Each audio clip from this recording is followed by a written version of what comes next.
We be live. Hello, Durud and Shalom. Hello, welcome back, everybody. Today, we're going to give you guys the updates on the funeral, the main NATO conference that's happening in 2 days. The Houthis have attacked the Yemeni government. The IDF is still hammering Hezbollah. Egypt has unveiled a new octagon. It's like the Pentagon, but like 12 of them. It's insane. And as well as some of the terrorist proxies of the Islamic Republic getting some new directions and orders, perhaps, as well as the Islamic Republic repicking up activity in their Pickaxe Mountain and their nuclear facilities, and the Strait of Hormuz is officially closed once again. With all of that, let's start with the biggest piece of news, which is undoubtedly going to be the Strait of Hormuz situation. And so getting onto that, here is the Strait of Hormuz that we all know and dearly love at this point.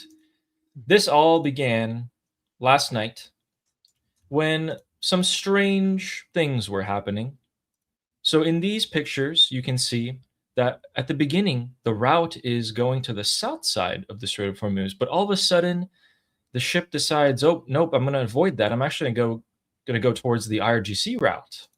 And all of these ships were on the same strait, and this one just straight up is turning around. And people are wondering, why did that happen? It was scheduled to go through the Omani route under US protection, and they're all going through the IRGC route instead. Huh. Well, we actually told you guys that there was a swarm of speedboats. The IRGC speedboats are back at it again.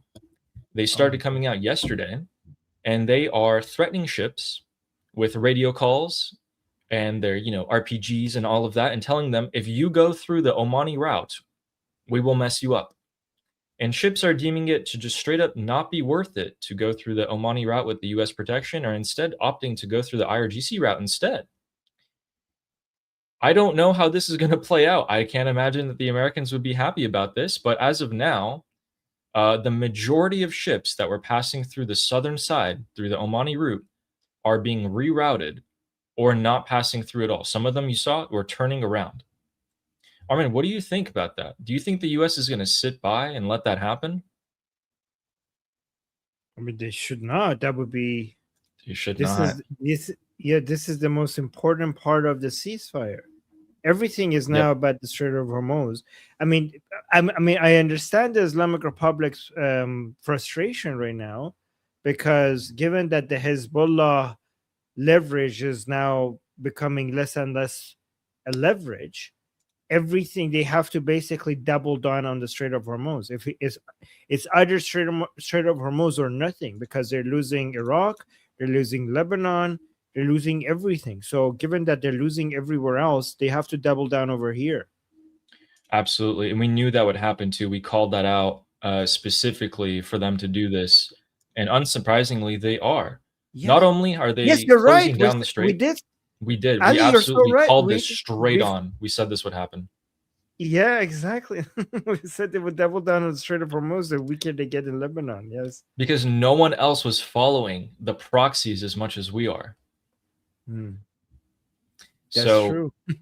the strait is closed again, ladies and gentlemen, unless the US is passing ships by in the dead of the night, which I don't think they are as of the last 24 hours, because the IRGC speedboats are actually physically there at all times of the day. They're patrolling the area. So they would know with their own eyes. They can't use radar anymore to see, because they don't have any more of those. But what they've resorted to using human radars in the form of speedboats. And it is being quite effective for them. The US has tried to provide much more firepower. They put more refueling tankers, more jets, more warships in the area. But ships are still refusing to go through with the protection of the United States. We might see an angry Truth Social post about this, open up the strait, you bastards, kind of thing again. Or we might just see, who knows at this point, really. I thought I knew logic when it came to this whole scenario in the past 6 months. I feel like I've unlearned everything that I once would have thought. What do you think was going to happen now? Do you think there's going to be strikes? U.S. strikes, maybe, yeah, but not a. I think it's gonna. I mean, what you could expect based on what we've seen before, if that's anything to go by, is limited U.S. strikes to punish the Islamic Republic, but at a level that doesn't escalate this to an all-time to a like a head-to-head, low tension taking out of some major assets around the Persian Gulf. But yeah, at a level that we could consider the punishment, but not at a level that would make escalate the war into what we saw during Operation Epic Fury, as usual. Yeah, yeah, and we kind of knew this would happen. So some people in the chat are saying that the strait is open, just they're turning off their transponders. That's actually not the case either, at least since the speedboats came out, because the speedboats are physically verifying that ships are not going through that strait part. Yeah, and on top of that, Armin, on top of the strait now being closed, the Islamic Republic is proposing at the end of the 60 days to not only have tolls, again, they've come out and said this again, hey, we're going to have tolls, but that we're also going to let ships pass based on a tier system. So if we're closer to like China, then we'll let Chinese ships pass first. If we're closer to, this country, we'll let. So it's a, Wow. I know a guy system. Yeah. Multi-tier system. So we're going to be collecting money, and it's going to be a tiered system based on how close you are to the Islamic Republic. Which means that United Arab Emirates, Kuwait, and Bahrain are screwed.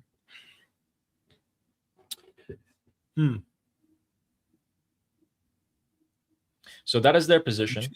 I don't imagine that's... You know what? One thing that might have made the Islamic Republic a bit more bold is Russian support for this. Because Russians are very desperate right now over what's happening with them by Ukraine. So they might be interested in now coming here and supporting the Islamic Republic with the Strait of Hormuz to put pressure on the West as a way for them to, and the rest of the world, basically, for them to stop supporting Ukraine or something like that. Funny you say that. Today, a Islamic Republic government jet departed Moscow for Tehran. And this is largely believed to be Zolghar on board. Very guys. Do you have the bingo sheet by any chance so people can see what his position is? Yeah. Or we can just say it, but no, he's in the National Security Council. Let me bring it up. Yeah, he's one of the top dogs. And he just went and met, probably not with Putin, but with someone high up there in the Russian government at this time. And he's on his way back today. He's missing the funeral. This guy here. Yep. As part of the Supreme Security Council. Even though Pezeshkian is supposed to be like on paper, the main guy in charge in the Supreme Security Council, but you can see that they gave him a small circle. He's actually the main guy in the Supreme Security Council because he's part of the IRGC. So yeah. Yeah, he's a big dog. Yeah, some weird things are happening there. The Chinese are not objecting to this new situation because, of course, they are benefiting from this proposed scenario. But that is the general Strait of Hormuz situation. I don't imagine it can stay that way for long before oil prices start rising up. In fact, actually, it's the weekend, so it doesn't matter, but going on a little bit more east of that, in the Arabian Sea, just at the mouth of the Gulf of Oman, we have an update on the U.S. sailor who is missing. So if you guys didn't know, on July 2nd, a U.S. Navy helicopter was downed in the Arabian Sea. 4 crew members on board, 3 were rescued, 1 was missing. They searched day and night for the past 48 hours for him, and have searched, every inch of that water and found nothing. And so they have declared that after using, so many different aircraft and ships and all of that, and searching so many different areas, 14,000 square miles, 102 hours of a search, they're concluding that the sailor is dead. And they will withhold this information for 24 hours until the next of kin is notified in accordance with the military's policy. And so rest in peace to him. That would be the 14th. Is it the 14th? I think U.S. military member who's been, I should know, I think 16th, something like that. So yeah, thank him for his service and everyone else. And going back to the map here, we still don't know. They haven't released info on what downed the helicopter. Probably just a technical. Sorry for your loss, Americans. Yeah. And before we give you guys the funeral update, let's quickly go up to Turkey and Ankara, where we know that this NATO conference happening in 2 days is going to be way more important than the usual. I thought that this would be more of a standard sort of routine, but there is some crazy statistics regarding this. Within this NATO summit, it is in fact so important that the heads and state of governments from 32 countries will be there, with almost 60,000 security personnel on the job. 3,000 press will be active with around 100 cameras and 18 live channels being broadcasting it. So this is going to be a big deal. They're going to talk about some main topics: the Strait of Hormuz, Iran not having a nuclear weapon, Russia, and I think that's about it. Oh, and the aid package going to Ukraine. These are the 4 main topics. So it's Iran and Russia-Ukraine related. You know, also in this meeting, Turkey is going to be a lot more significant than before because of how much President Trump is supporting Turkey, and increased support for Turkey from President Trump and reduced support for everyone else. So Turkey is going to walk into this meeting with a lot more authority than any other meeting they ever had before. Yeah. Yeah, Trump is going to be there. Who knows what he'll say? Hopefully something good comes out of this, something good for us. Yeah, if we'll discuss that later if you guys want as well, but that's the general gist. Again, Ukraine is to get a 70 billion euro package. What's going on here? 70 billion euro package, which is the second biggest package they'll get since the start of the war, to finish off basically the Russian Federation. The Strait of Hormuz, I don't know what the French are going to do about it because they're turning back and going home. They've surrendered officially. 2 U.S. Navy destroyers have actually transited from the Red Sea here and into the Mediterranean. And now we'll see if they are going to go get repairs in Greece or Cyprus like they did before, if they're going to go hang around the Israeli coast. That'll make a big difference there. And then we also gave you guys an update on the military activity over the past couple of days, where we saw 8 new A-10 Warthogs, which are just basically flying tanks meant to destroy armored vehicles and positions, as well as they're constantly being about upwards of 10 refueling tankers over the Strait of Hormuz being active at any time, suggesting a ton of U.S. military presence. And they're operating very close. They're operating very, very close to the shore. There's a lot of sentry airplanes that are gathering information. And today, over Kermanshah, which is on the sorry, I got my directions wrong, the west side of Iran, there were unmanned aircraft, unidentified and not from the Islamic Republic, seen flying overhead, high up in the sky, high up in the sky. Interesting, very interesting. So with that, let's go into the Lebanese and Israeli situation. Oops, sorry, that's the Houthi one. Here we are. All right, so big piece of news here, potentially positive. So we're getting reports from I-24 that there may be an extensive meeting between the Israeli officials and Washington. So as of now, what's expected to happen is that, where's his name? The foreign minister of Israel, Gideon Sa'ar, is expected to travel to Washington next week to meet with Secretary of State Marco Rubio. Defense Minister Israel Katz is also expected to go with this, but what they're trying to do is to get Netanyahu and Trump to meet directly. So if that's going to happen, then Sa'ar and Katz don't need to go, or they might all go together. This would be a similar meeting, if you guys remember, to before the February 28th strikes, where they met, they had some words, and then the strikes happened soon after that. So we'll see if this is a potential decision-making meeting. Keep in mind, guys, that if we go back to the military side of things, the logistics, the USS Boxer last seen was over here, and it was heading away from China as a deterrence from them invading Taiwan and heading to the Middle East.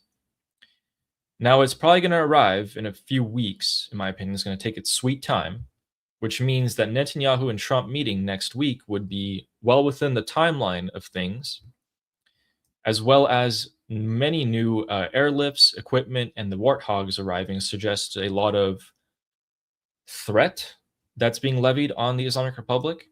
But the Islamic Republic hasn't been sitting by and doing nothing. When the Houthis and the Hezbollah leaders came to Tehran to pay their respects to Supreme Leader Khamenei, they also met with Foreign Minister Araghchi and other IRGC commanders. It's pretty obvious that they got some new orders, some new direction, or new assurances from the Islamic Republic. We can speculate on what that is. I believe it's either, hey, Hamas, Hezbollah, hang in there, help is coming soon, or pick it up. You got to start applying some pressure on Israel, apply some pressure on the Bab el-Mandeb Strait, do something to help us so we help you. It's one of those two, in my opinion. So maybe new marching orders, maybe hang on tight. Who knows, really? And Hezbollah would be getting the priority, and then the Houthis, then Hamas or Popular Mobilization Front or anything like that.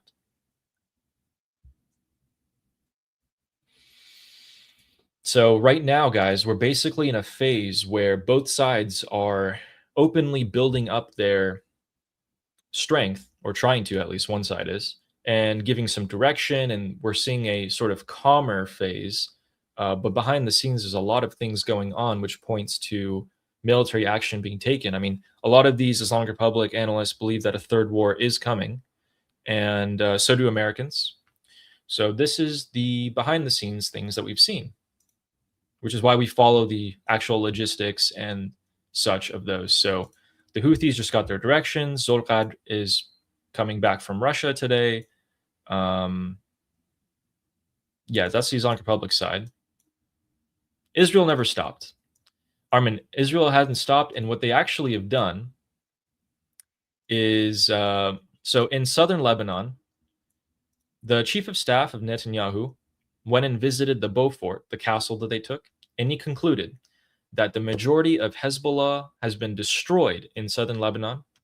He also said that we will continue to eradicate them, even though Aoun, the Lebanese president, wants us to leave and he wants not to give up any land. We will do whatever it takes. In addition, there's a ton of airstrikes that are still ongoing in the area. They never stop. It's every single day. Hezbollah is getting pounded like no other. Here's the thing. We have a situation. We have a kind of a unique situation right now. Right now in southern Lebanon, let's just use this image as a placeholder, I guess. In these hills, there is an underground bunker of Hezbollah, and there are 30 terrorists in there. The IDF knows this, and they are watching the entrances to this tunnel day in, night out. One such Hezbollah terrorist decided it would be a great idea. He couldn't take the pressure, and he decided to make a run for it. As soon as he made it out of the tunnel, he was blown to bits. And the IDF has stated that they are watching this place like a hawk, and whoever's in there is going to be eradicated if they don't come out and surrender.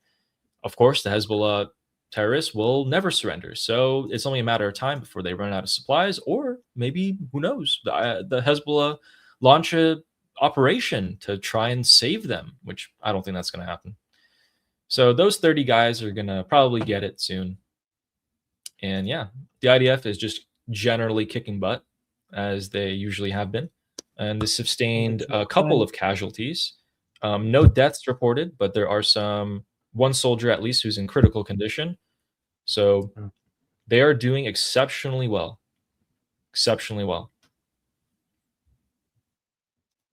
Amazing. Guys, like we keep discussing this, we're analyzing, politicians do the politicking, and Israel, all of this time behind the scenes, Israel is just killing terrorists. Like, while other people are discussing things, Israel is just killing terrorists. Absolutely. They never stopped. So, quick recap.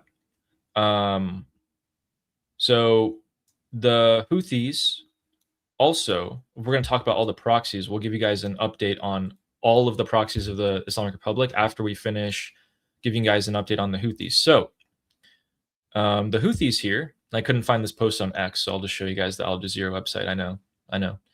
But the Houthis have launched one of their deadliest, if not the deadliest attack in their history on the Yemeni government today. They have killed 16 Yemeni government troops and injured another 30. The Houthi casualty numbers are unknown. It's not released as of yet. But the Yemeni government is very much in a panic and not happy about this. Neither are the Saudis. So the Houthis have become very active. Again, this is the biggest fight that's happened between the Yemeni government and the Houthis. Things are kicking up on the proxy side, no matter what end it is. And so with that, we'll give you guys a overall update on all of the Islamic Republic's proxies and how they're doing. Let's start with the PMF. The PMF in Iraq are still being arrested. And even though Arakchi suggested to the Iraqi president that, hey, maybe you should go a bit easy on, our guys down there, the president replied to Arakchi that no one is above the law. Undoubtedly, he got his orders from the prime minister, al-Zaidi, to say that. And so al-Zaidi, for now, today is a week in a row, 7 days in a row, where they are arresting everyone and everybody. Female parliament members, again, more parliament members, tracking them down to the countryside, beating them up a little bit to get, information on where the money's being buried or hidden. And the Iraqi corruption has spread so far that some people are scared. And there was 2 Iraqi brothers / businessmen / corrupt politician guys who fled to France today, and they took $500 million with them. The Iraqi Prime Minister al-Zaidi vowed to go after them no matter where they are in the world and bring them back to Iraq for justice. He's not letting them go. Great thing to hear. And so, yes, PMF or Kataib Hezbollah, the 2 proxies of the Islamic Republic in Iraq, both have had members killed and arrested by the Iraqi government.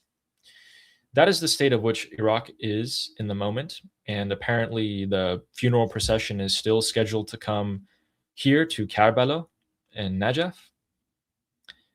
Moving on a little bit more to Lebanon. We just told you guys that the Hezbollah are being destroyed. And actually, pretty much the entirety of South Lebanon has been taken from them. And there's been a demilitarized or security zone that's been conducted here, where the Israeli IDF has poured into with coordination from the Lebanese military now. Hezbollah are caught between 3 forces: the United States, IDF, and now the Lebanese military, which is being, helped along by the IDF and the US military. I don't know how much more they got left in them, to be frank with you. And moving on down, not only did the Houthis attack in Al-Hudaydah today and killed many government forces and wounded many more.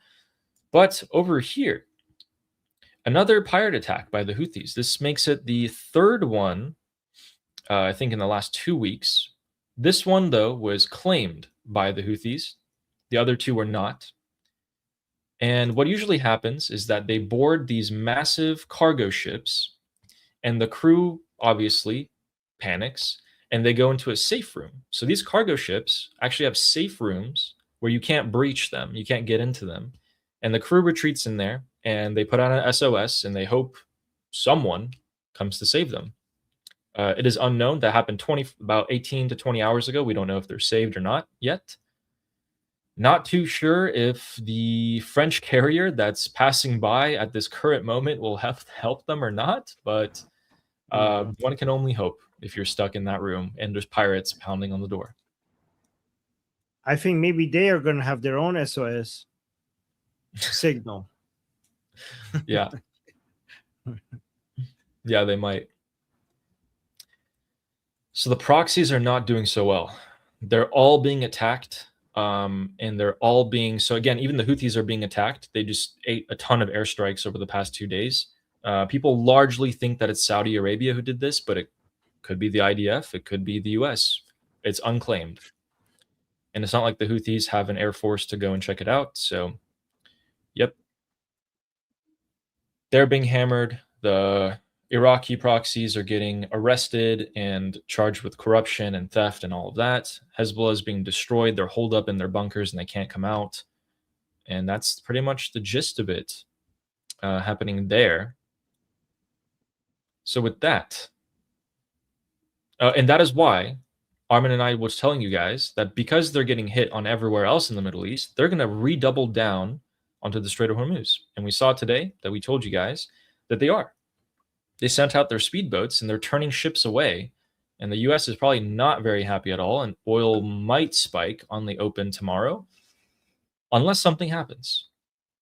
In fact, let me check the news real quick because we actually have a habit of having strikes happen at this exact moment. No, it seems pretty normal.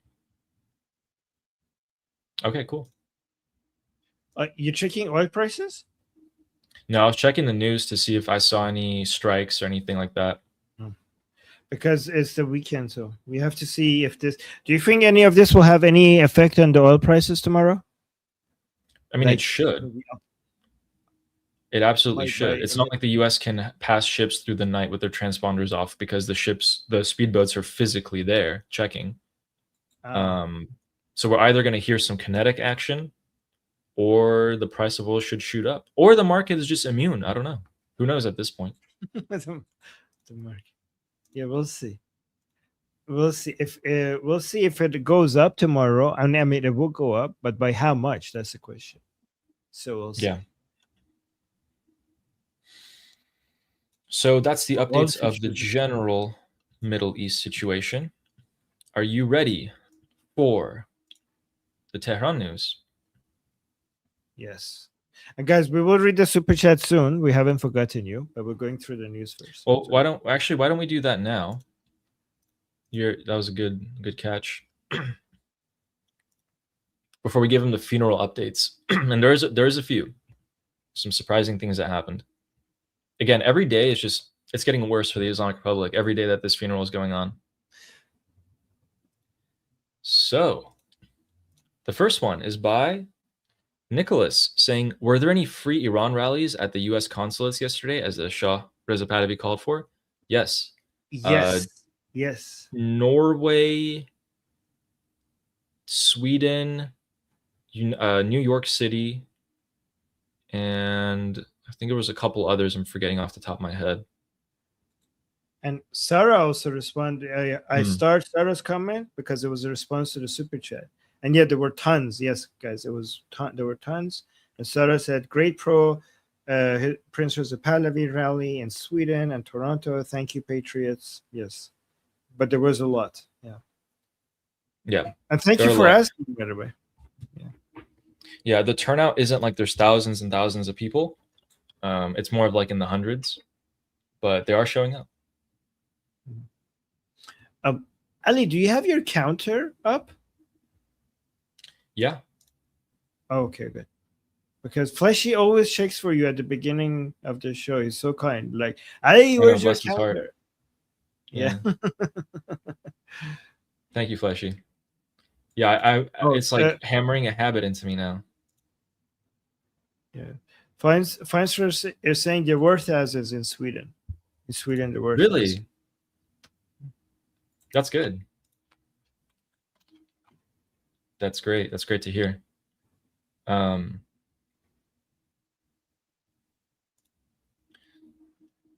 comments. Thank you. So selectivist. Also, thanks, Nicholas, for the question there. We actually forgot to cover that. And selectivist saying, Armin, be Armin, the Aryan army. Thank you. Wow, that's so sweet. I love that. Armin, be Armin, the Aryan army. Armin, the word Armin means the guardian of the Aryan land. I mean, it means the guardian of Armin means the guardian of Iran. Iran means the land of Aryans. So Armin means the guardian of the Aryan land. Yeah. Thank you. That's very perfect. sweet. Yes. That's very kind. Also, we'll definitely get into the whole people who showed up at rallies thing in just a second here. Wait, should we explain to people what Aryan means? Because I'm worried people are going to be like not understanding. Oh, yeah. Guys, yeah, because people might be new here. Guys, we're not we're not Aryan supremacists, okay? That the Nazis changed the meaning of the word Aryan. For Aryan was a word for thousands of years in our land, Iran, just because the Nazis came and changed that. Like, this is in the past 100. You can't misrepresent something that has been thousands of years old in our land, in Iran. Just in the past 100 years or so, a whole bunch of evil people came and used it to mean something else. That you shouldn't let them to make that definition. Okay, we were already using Aryan refers to a set of language groups and culture, and it has nothing to do with race or ethnicity or blood. It's about certain values and culture and language groups. Okay, so that's what the word Aryan means. So the Nazis, whatever they may mean, it's not what the Iranian people mean. So just wanted to mention that to the people who are new here. Yes. They also stole the swastika from India. Yeah, from Eastern Asia, from Buddhists, right? Yes. So and they changed it a bit. But they went from clockwise to counterclockwise, so the swastika was supposed to mean like not the swastika, but what the original meaning of that symbol is, like peace. So it's quite ironic. Just like the swastika is them stealing a symbol and completely reverse the meaning, the word Aryan also, the Nazis completely reversed the meaning of that. Yeah. A couple people. I can't speak. A couple of people. Armin's arming the Aryan Armin. Okay. A couple of people were like, yeah, that's what I was going to say about the swastika. Yeah, it's crazy. It's crazy how much stuff they stole. There's nothing original about them. Yeah. Oh, yes, good question. So Mark of Reality is asking, is Zelensky going to be in Ankara with his tin cup? Hey, that's mean. I actually don't know, because I don't think, they're not in NATO, but he might be showing up. Is Zelensky? I mean, they're talking about giving an aid package. Slava Ukrainia. Going to Ankara. Zelensky yes. in Ukraine is kicking butt in Russia. Yes. They actually set St. Petersburg oil refineries on fire today. So generally everywhere in Russia is on fire.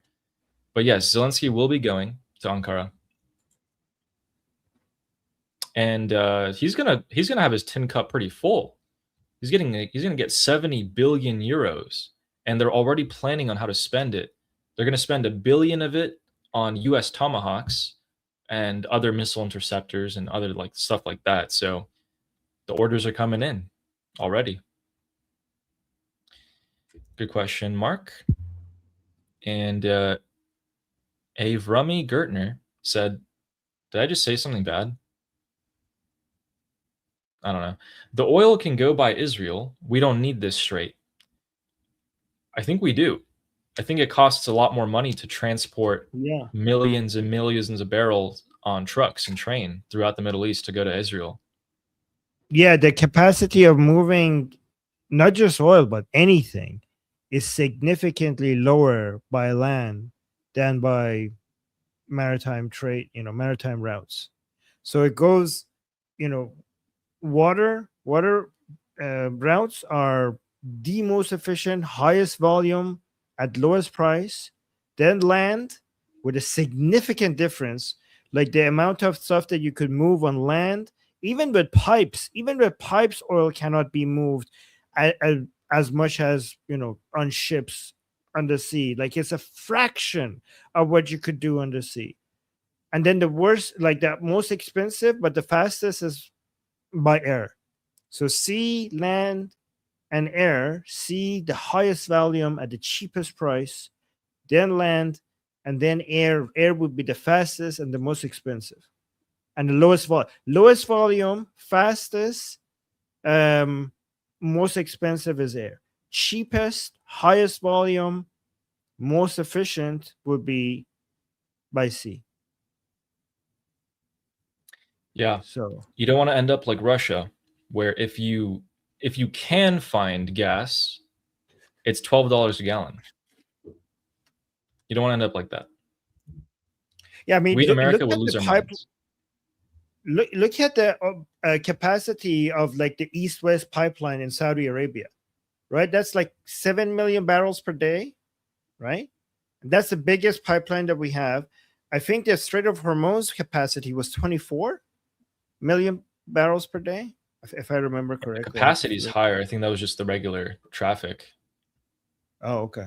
Oh, yes, there you go. Yes, the capacity. Yeah. You're right. So yeah, thank you for that question. We got Fleshy Interloper saying, "Go Blue Jays." Woohoo! What are they doing? You know what? I do not follow any of this, but I follow. I don't support any of this, but I support Fleshy Interloper. So go Blue Jays. Yeah, they're losing, unfortunately. Oh. Well, sad. Maybe they'll win. I don't know. Damn it! The first sports team that I ever supported in my entire life is losing. No. Yeah, they're losing 3-0, but it is baseball, so I think they can come back from that. Yes. And thank you, Fleshy. Appreciate that. And for reminding me. We have BT, Lady Liberty, saying, "Moment of silence for our lost soldier." Oh, yes. Moments of silence.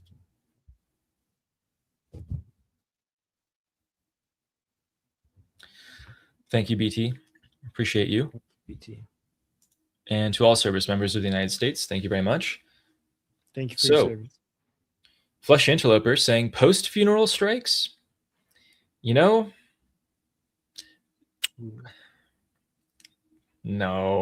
Guys, that's immoral. I wasn't thinking about it. No, strikes are fine. Just make them targeted. You could do during funeral strikes. I'm okay with strikes, even before, during, and after funeral. Just make sure it's targeted. The U.S. has hit funerals. We have hit funerals before. No, so immoral because Ali's minds were, so people started like, why is that immoral? Because Ali's thoughts were going into very dark places. Okay, no, it's not immoral. And also, some collateral damage is, I think, acceptable if you have a very high valued target. Yes. Yeah, I was just wondering, what that would look like on the street level, and how much enjoyment I would get, which is nothing. But yeah, nothing. That's immoral, guys. We don't do that. Right. Do not carpet bomb an entire funeral. That's what Ali is saying. Do not do it. No. Yeah. After these super chats, we'll actually take a look at a certain scene from the funeral, and I don't want any of you guys to think about that, about the strikes. Okay. Try to. Selectivist saying, I felt demoralized 2 weeks ago, but now I feel like boom booms are coming. Plus, anti-Israel JD Vance BS will never stop Israel. My spirits are up, Junam. I felt the same, a couple of weeks ago. I mean, 3 weeks ago, I was looking back at the streams. 3 weeks ago, we had Israel striking Tehran. And then 2 weeks ago, we're like, oh man, the MOU and everything, it's over. And then now we're like, wait, it's the MOU doesn't mean anything at all. Like at all. Nothing happened. The Islamic Republic can't even sell their oil effectively. So what we have been saying for a while that, I mean, I don't know if you agree with this, Ali, or not, but I think a third war is inevitable. The question is when. The question is when. It might happen soon or might happen very, very late. But I think a third war is inevitable. Yeah. So the unfortunate part about this whole setup is that once you set the Strait of Hormuz against the Islamic Republic with the blockade, time was on your side. And then that effect rippled throughout the economy in Iran. And the country is suffering extensively. Not even the Iranian officials, the Islamic Republic knows the extent of the damage in full. So if I'm the US and I'm playing a strategy game, why not wait? I mean, the midterms are coming up anyway. Let's just take it easy. And then if I'm the Islamic Republic, I'm going to close the Bab el-Mandeb and the Strait of Hormuz when the midterms are happening to make sure that my opponent loses the midterms. Yeah. So can it happen sooner? Can it happen after the midterms? That's $1 million, billion-dollar question, trillion-dollar question. By the way, guys, when we say the third war, we're not talking about World War III or I don't know 12.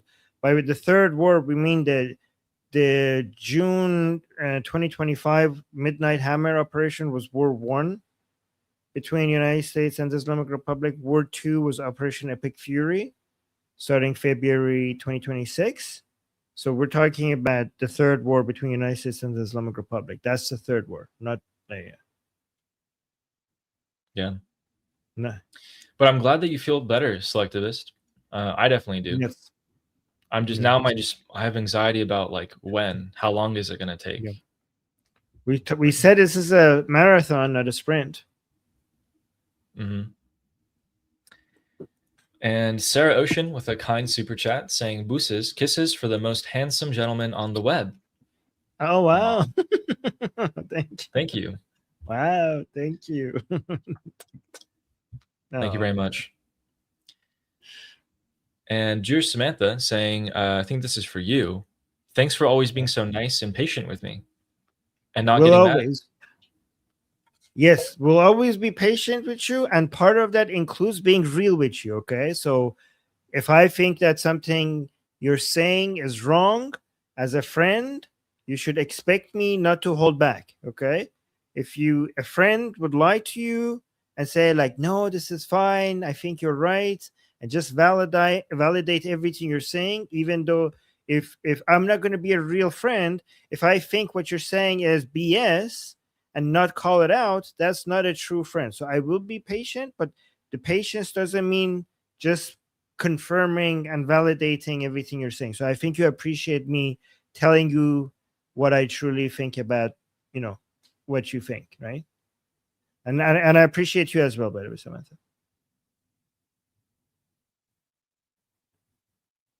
And thank you. Oh, sorry. And thank you, Samantha. And then Casey Pierce is saying, infuriating what that garbage said to you earlier. Think to you. Oh, yeah. What happened? In the past stream, we had this Muslim guy. Okay, so he said, so guys, in the last stream that we had with our group discussion, there was this Muslim guy in our chat. He came out and said that he likes to wear an Islamic necklace in the UK because he wants people to see that they're coming and they're going to take UK over, that Muslims are increasing in the UK and there's nothing they could do about it. And then he was saying like, yeah, Islam is growing and none of you can do anything about it. Then he said, Armin, you're gonna get Charlie Kirked soon. Like that's gonna happen to you. And he was like laughing about it, saying, I'm gonna get Charlie Kirked. I thank so basically saying I'm gonna get assassinated. I thanked him by saying, like, it's such an honor for you to put my name next to somebody as big as Charlie Kirk. Like, that's such an honor. Thank you for doing that. Then he told me that, yeah, Armin, the fatwa on your head will one day happen. I promise, like, he promised something about that, like, Armin, it will definitely happen. And I told him I actually don't have a fatwa on my head. I've been trying to get one, and it would look really good on my resume. And if he has any contacts to help me out and make it happen, because it would be so good for the channel. I would get invited to many shows. It would look good on my resume. So yeah, but yeah, he was basically threatening me in the chat. Go watch it. It was pretty funny. Oh yeah, Lior saying, Armin, don't joke about that. Oh yeah. It's kind of like the classic Islamist type of like aggression. It's like, oh yeah, we're gonna kill you. It's like, oh okay, that's 0 to 100 real quick. Yes. Yeah. Always look on the bright side. Yeah, like he's saying, like, oh, you're gonna get assassinated like Charlie Kirk. You think I'm as good as Charlie Kirk? Oh my god, I don't think so, but thank you. I should have told him, like, hey, Charlie Kirk's funeral had more of a turnout than your supreme leader. Like, Charlie Kirk was more important than Ali Khamenei, apparently, if we're going by the turnout. Right. And Ghalibaf, the leader of the Islamic Republic at the moment, is saying, Tusi said the United States is doing a practice run for a land invasion. I talked about that, even though it's highly unlikely. A land invasion would be a very limited land invasion. They wouldn't be marching on Tehran. They would probably go through, so they would attack the southern coast of Iran. Here, I'll just show you guys the map again real quick. Just like I said last week, I still think this is probably what's going to happen. So, is that the Boxer invades Bandar Jask, the first one down here, and goes into the Strait of Hormuz, taking Bandar Abbas and all these cities. At the same time, through Iraq and Kuwait, there would be another land invasion that would aim to take Ahvaz or bypass it and go and take Bushehr, which the nuclear plant, one of them is here, along with an IRGC Navy base, a lot of tunnels and etc. And of course, Karg Island. Those would be the priorities, and that alone. It would cost a lot of lives, undoubtedly. So, yeah, I still think that that's a highly unlikely scenario. But yeah, if it were to happen, it would be a very limited ground operation there. What do you think? Do you think the U.S. might do that?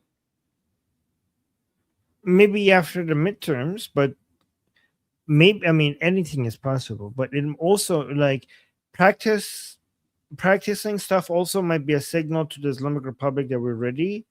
So don't F with us. You know what I mean? So it also, sometimes these, drills are just a threat to your enemy and an intimidation tactic sometimes.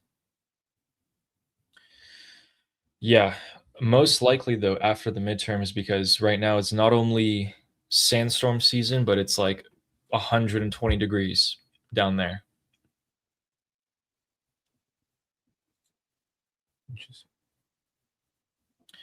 Thanks, Ghalibaf. And Effie saying great. Great and to the point. Oh, sorry, what was that? Wait, Ali, did you ever think you're going to say thanks, Ghalibaf, and mean it? No. The first time I said it was like really strange, but yeah. Okay. And Effie saying great and to the point updates and news as always. Thank you.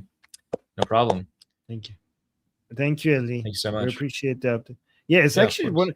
We get more when you're going through the updates. We get more interesting useful information per minute than anywhere else on the internet. And That's there's great. no fluff. There's no fluff. You just get to it and boom, boom, boom, boom. And somehow you manage to keep it interesting without adding fluff. Thank you. I really liked history growing up. And so what I do is I'll go read about everything that's happening, and then I'll summarize it in my own way, like a story way. Because my history teachers growing up, I got lucky. They were all really good at telling stories. So that's why I liked history. And I was like, okay, well, I can do that too. That's good. I was like, these guys want that, and these guys did this. And anyway, thank you so much, Effie. Appreciate that. Thank you. And Shauna saying there were swastikas in Bronze Age Europe, but that's probably because of the shared ancient religion. Germans also stole a goddess from England. There were Muslim rings found in like Norway, like by the Vikings. Like they found a Viking who was buried, and on his finger was a ring that said like Allah. So things got around back in the day. Yeah. Thank you, Shauna. Interesting. And KP saying, hello, nephews. The weather delayed the 4th last night, so it wasn't done until 12:30 in the morning. But now that it's behind us and everyone rests today, tomorrow I expect back to business, maybe afternoon, quote unquote, news, saying like boom booms, maybe some explosions going on. Hopefully. Maybe. And again, I know it's already passed, but happy Independence Day. Happy America Day one last time. Yes. I enjoyed this. Was the most fun 4th of July, Independence Day, America Day I ever had, because I never shared it with an audience like this before. So it was so much fun. Yeah, you had the popcorn and everything. Which, guys, if you don't get the popcorn joke, the Islamic Republic traded in their supreme leader and thousands of their soldiers and generals for corn, basically, for buying corn from American farmers. So we like popcorn. I didn't like popcorn before because it got stuck in my teeth, but I'm gonna give it a try again. Yeah, it gets stuck in my teeth as well. I had to do this all the time. I know, and that feeling as well. I don't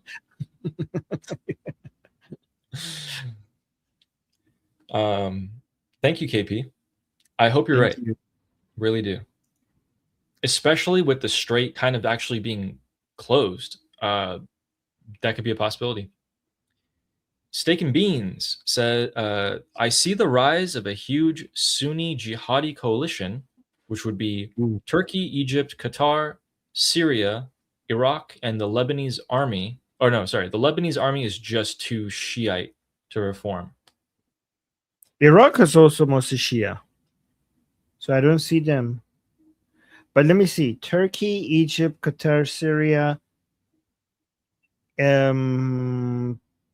Saudi, like remove if you remove Iraq and Lebanese army is too pro-Israeli to belong in this group. Iraq, maybe Iraq is still too much under the influence of the Islamic Republic. Remove Iraq and the Lebanese army, add Saudi Arabia. Yeah. Actually, this would be a good time, Steak and Beans, to show you guys what the Egyptians are up to, because it's I don't know. You guys tell me. So let's head over on down 40 kilometers east of Cairo, and where we see this massive weird structure. What is this? Well, this. What the hell? Sorry, I shouldn't laugh. This is the new headquarters of the Egyptian military. Let's take a listen. I'm just going to mute it just in case for copyright reasons. But look, they unveiled their new military headquarters, guys. And yeah, there's a whole ceremony. We're going to get eyes on it in just a second. I actually want to see what you guys think about this. I don't know what to think about it. This is real? This is real. This is absolutely real. I thought it was fake. I had to see on Google Maps with my own eyes that this is a physical location on planet Earth visible from outer space to actually believe it. Let's So speed this this is up a little Egypt's kind of like a There it Pentagon. is. Oh my god. Kind of like their Pentagon. bit. It's the What is that? octagon. The octagon. Oh wow. Octagon. So they Yeah. said like the US has the Pentagon, we have the octagon. Yeah, they built like Multiple 1, 2, octagons. 3, 4, 5, 6, 7, 8, 9, 10 octagons. Yeah. 10 octagons. Yeah, and these are massive. And they're built just like the Pentagon is built, with layers and wings and all that. When I saw this, Why? I thought to myself, there's going to be a whole lot of empty rooms in this. I mean, this is a time lapse of it being built. So this is real. I just don't get it. Why did we need to go this far? I mean, this seems like a bit overkill, in my opinion. I mean, even one of these, what is Egypt going to do? Even one of these would have been enough for it, but now their military budget is probably spent on this. And they're probably, I guarantee you, you walk through here in like 6 months, there's going to be signs like, looking to rent out part of the octagon, whatever company, or X, Y, and Z. So here's the thing, okay? These people's idea, I swear to God, these Arab countries' ideas of being better is not to come up with original ideas, but look at what the West does and just doing it a bigger version of it. That's their idea of progress. Like not to do original things. Like, oh, you have a Pentagon? Well, we have 10 octagons. It's like mine is big. It's basically mine is bigger contest, is it not? This, you know what this reminds me? This is like Saudi Arabia's clock tower in Mecca, copying the Big Ben and being like, yeah, we have the Big Ben but bigger. Let me show you guys. That's what they do. Why? Oh my God! Look at this. But here, the United States, with the biggest military in the world, has one Pentagon. Egypt built 10 octagons for some reason. By the way, there's a lot more buildings around. Like, there's a lot more. This is just the octagons themselves. I don't know why, but they can. What are you gonna say? Okay, the tower. Yeah. So guys, whenever you see a picture of the Kaaba, usually you don't see the big clock tower next to it, right? Like, Ali, whenever like if I search for Kaaba, what do you usually see on the internet? Like if I go, just the black house. Yeah, look at this. They try to avoid, here, let me put this down. Okay. When you search for Kaaba, okay, you usually see just this black box thing, because they always try to take a picture. Look, they always try to take a picture of the angle, not to show the, look at this. You don't see the clock tower here, do you? Right? You don't see the clock tower here. You don't see the clock tower here, because even though there's a giant clock tower, you don't see the clock tower here. You don't see the clock tower here. You know why? Because it's embarrassing what they built next to the Kaaba, because it makes the house of God look so insignificant and small. Here, look at this. This is the clock tower. This is the Kaaba down here. You see? Look, you see what they built next to it? When they built this, they thought this is a good idea at the time, because it's basically the Big Ben. They wanted to show, like, oh, because back then they were like, oh, the British Empire, Like the British, like London is the center of Western power. So we will show that we're stronger than them by building the Big Ben, like something that looks so Western that is nothing Islamic or Arabic about it, but just bigger. And you want to see how bigger? This is how much bigger it is.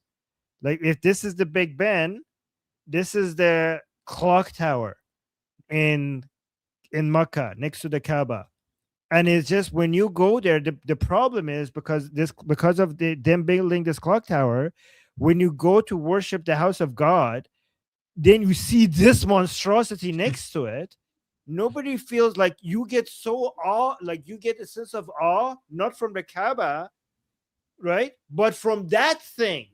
So that makes the house of God so like puny tiny little thing, and it makes it like looks like nothing. So this was a big mistake. That's why whenever you see the pictures of a Kaaba, they take it from the angles that this doesn't show in it, because they realize that they made a big mistake.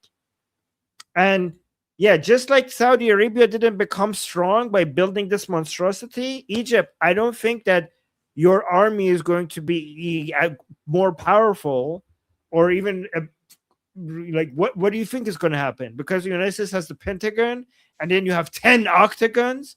If I don't think it works like that, but I don't think you're going to become stronger in military power because you have that. But okay, again, it's just basically a dick measuring contest. So like mine is bigger. Okay.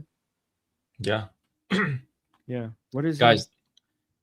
This clockwork tower, by the way, is taller by a large amount than the Empire State Building. It's like comparison. It's compared to the Burj Khalifa, which is the tallest building in the world. They went all out on this.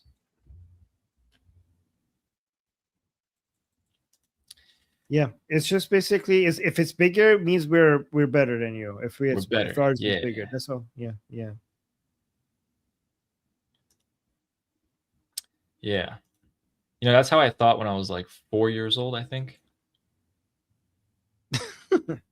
Yeah. Mine is bigger. Or if you're a girl, never mind. Anyway, thanks, Steak and Beans. And Fizz Endricist saying he was a cheap Durka, didn't even super chat like Jew Hater, the guy who is calling for the bounty on your head.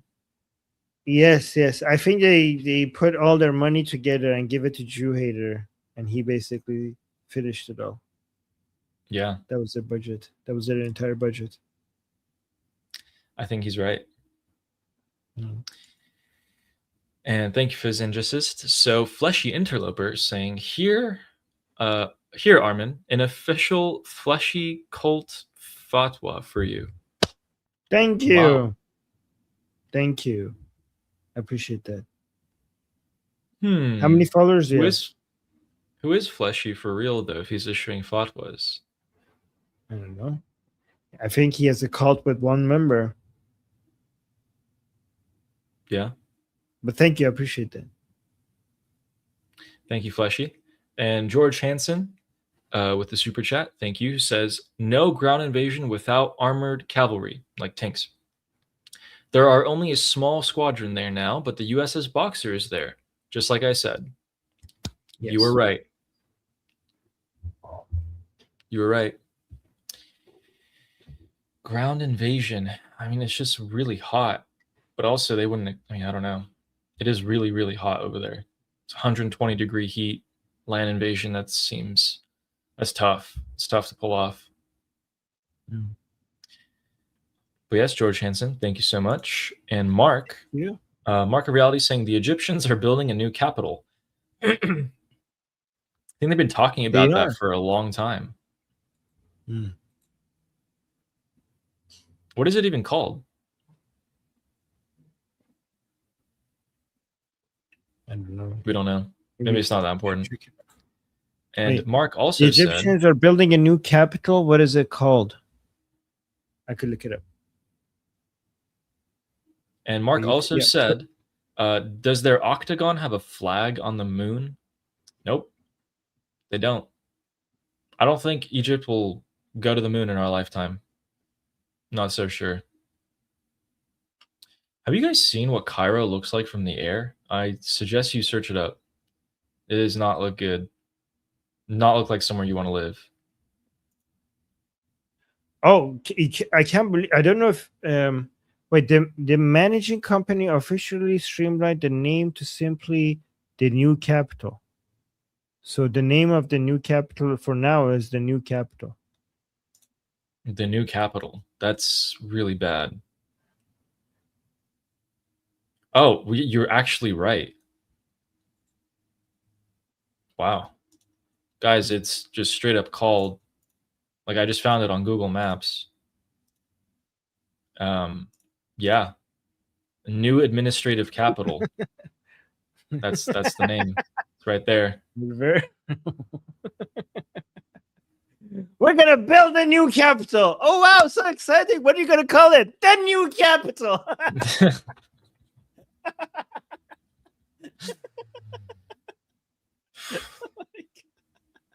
You're Egypt though. Like, you have so many good names. You have such a long history.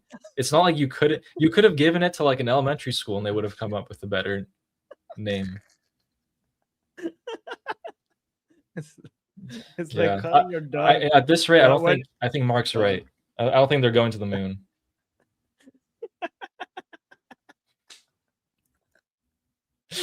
And Flishy Interloper says, I have a big clock. Wonderful. Thank you. Oh, clock. Thank you, Fleshy. Sure. Okay. Yes. Don't show it. And Firejack saying, sad about the U.S. Navy crew member not found in the Gulf. Reminded me this 4th of July weekend of the 1776 movie. Mothers would go search for their sons on the battlefield and may not find them. Yeah, and especially the Civil War, which is the bloodiest war in American history. That was not good. Yeah. Yep. Thank you, Firejack, for that super chat. Appreciate that. Thank you. Yeah, appreciate it. And Steak and Beans saying, lol, Big Ben is 1,000 years old. What did the Saudis have then? They had Islam. How dare you? Yes. They had the revelation from Allah. Praise be to Allah. Oh, yeah. Yes. If Donald Trump said that, then we can normalize it. Yes. Yes. What you think they're bothered by these worldly things? You are all deluded by these worldly things, while they're after God's money love and the afterlife.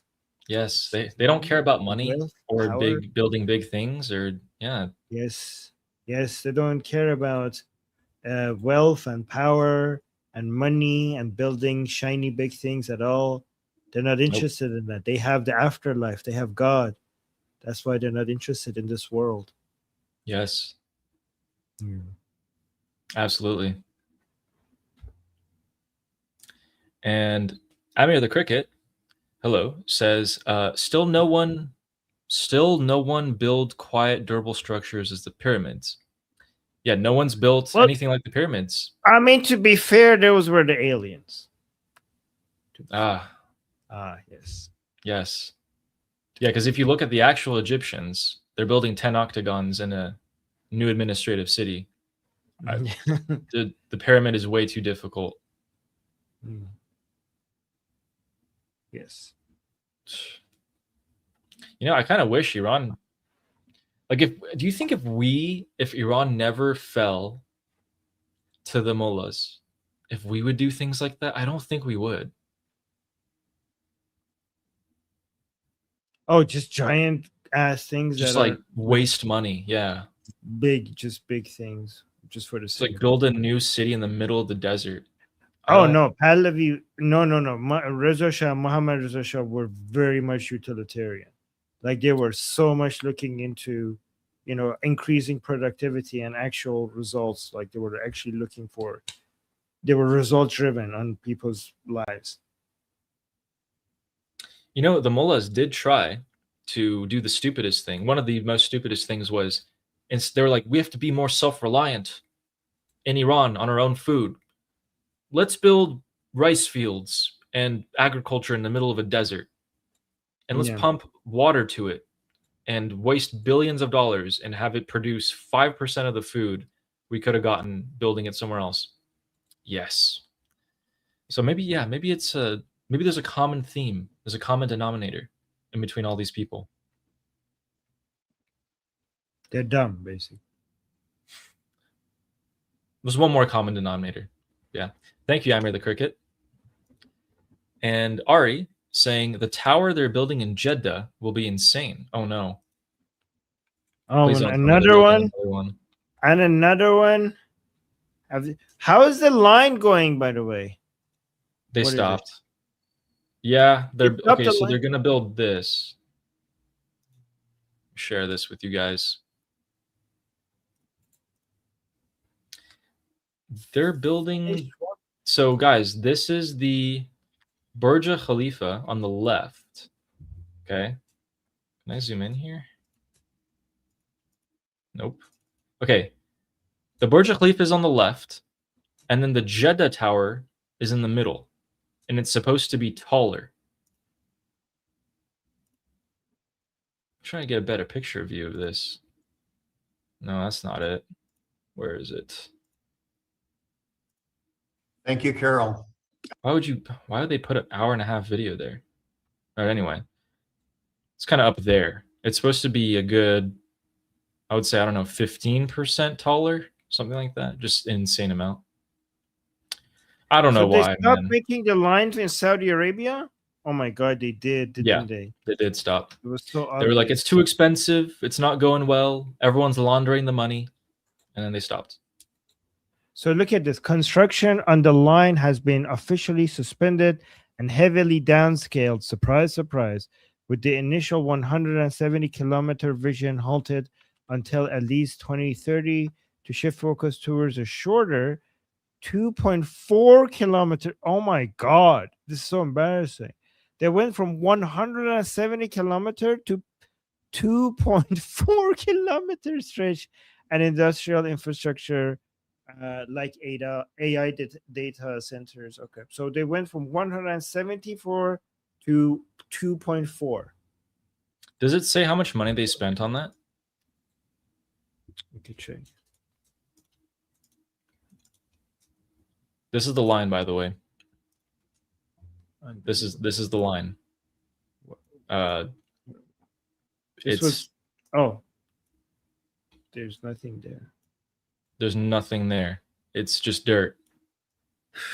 This is their line. Oh, wait. There's a single radio tower. Okay. Okay, so they so far have spent $50 billion on it. And that's what they have after $50 billion? This is what they got. They got $50 billion. There's a whole lot of dirt. Do you know how much it's going to cost to build the whole thing? I'm not sure.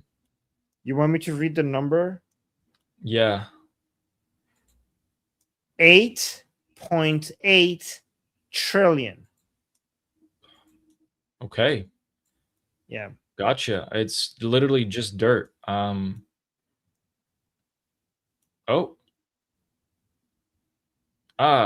That's what. Yes, there it is. That's the line. Yep, that ends right there. It's just dirt. It's literally just dirt. They just paved dirt for hundreds of kilometers. $50 billion. That's what $50 billion gets you. That's oh my God. Nobody wastes money more than the Saudis. Seriously. Oh like $50 billion.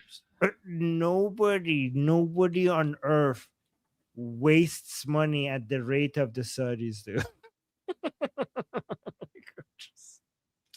People are like, oh, why doesn't Elon Musk give money to everyone and solve world hunger? What about the Saudis? They just spent $50 billion plowing the earth for years and calling it the line. I'm not like, show an alien. Oh yeah, these guys, this country, one of the richest countries in the world, just spent $50 billion to plow dirt in the middle of the desert for years and then gave up and called it the line.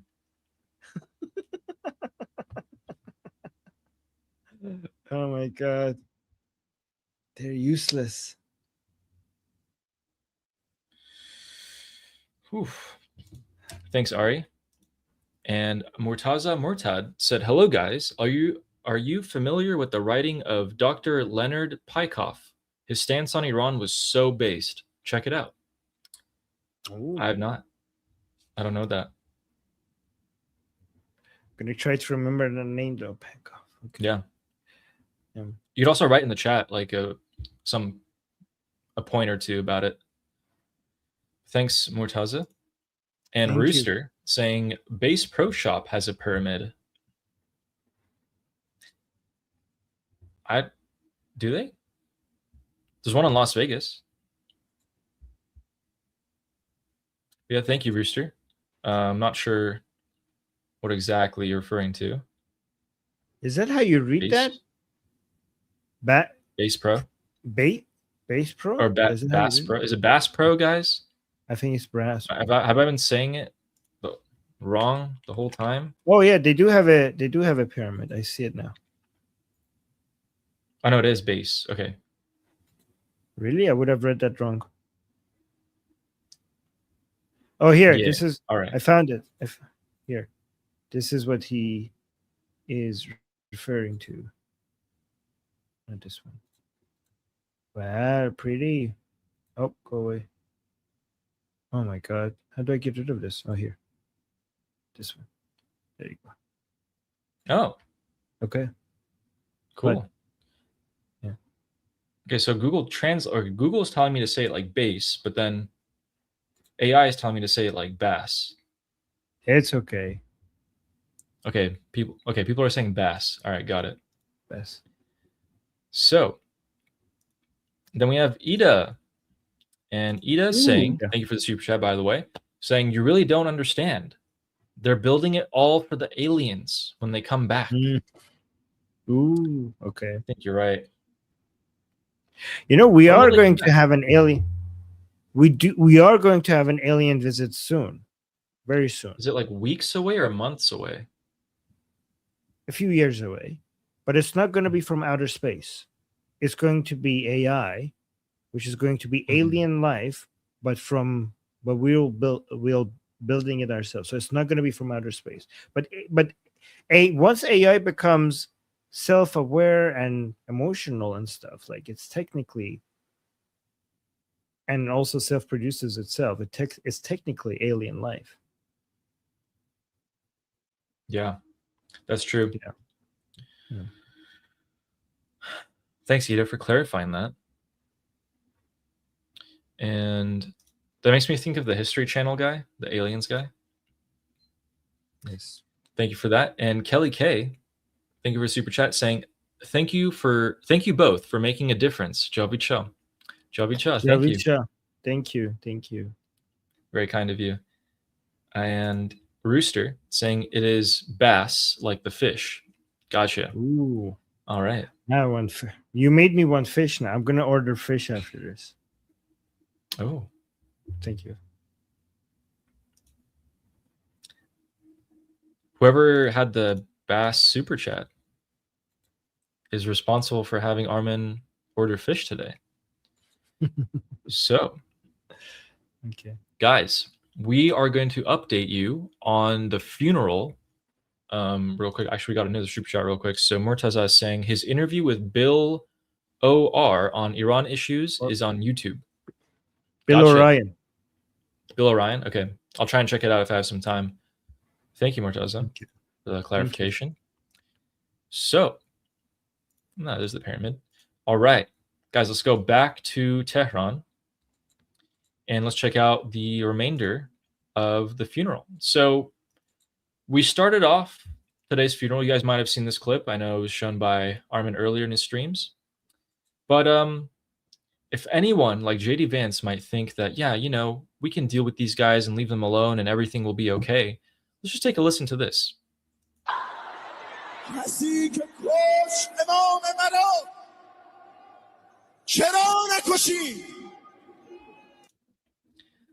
People who killed our Imam, the supreme leader, why shouldn't we kill them? که ننگ ماست اگر قاتل تو را نکشیم از این به بعد کفن جای جام بر تن ماست. Like, we have to kill. We have to kill who killed our supreme leader. We have to do it. قسم به خون تو قتل ترامپ گردن ماست. And then you got, every time you hear Allahu Akbar at the end, they're calling for the death of something or someone. Every time without fail. So the last line, translate the last line, that was the most important part. He said, we swear, play that again. On the blood of our, yeah.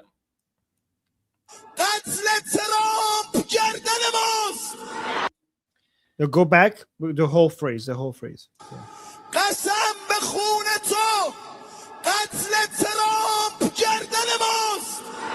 So he's saying, I swear on your blood. On your blood, the supreme leader, Ali Khamenei. He's addressing it to Ali Khamenei. He said, I swear on your blood that killing Trump is our responsibility. Like, we will do it. And then Allahu Akbar. Allahu Akbar. So this is an official government position because this is at the Ali Khamenei's funeral to the people at the crowd. This speech and this person was picked by the government to give the speech.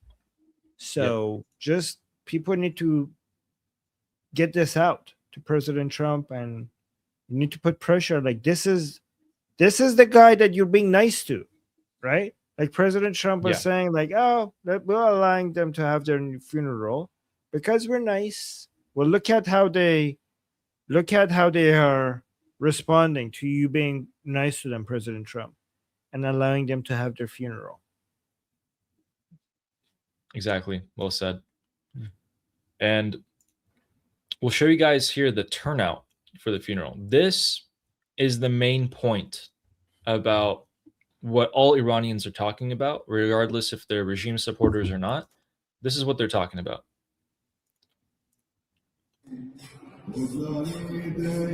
So there were supposed to be millions of people. Millions. They can't even fill up the square. And apparently people have analyzed the space that they have here. I mean, even if they filled it to the brink, it would be about 70,000 people. As we can see, it is most definitely not filled to the brink. In fact, people took an early exit and said, yeah, I'm out of here. And it emptied out pretty quick. Wow. This is what it looks like heading on over. So there's no crowds outside either. It's just inside. And that's what they did. The traffic wasn't that bad either. The traffic was less bad compared to, when there's a soccer game, like a major soccer game. There was more traffic than what they had over here. Yep. Yeah, so that was pretty embarrassing for them.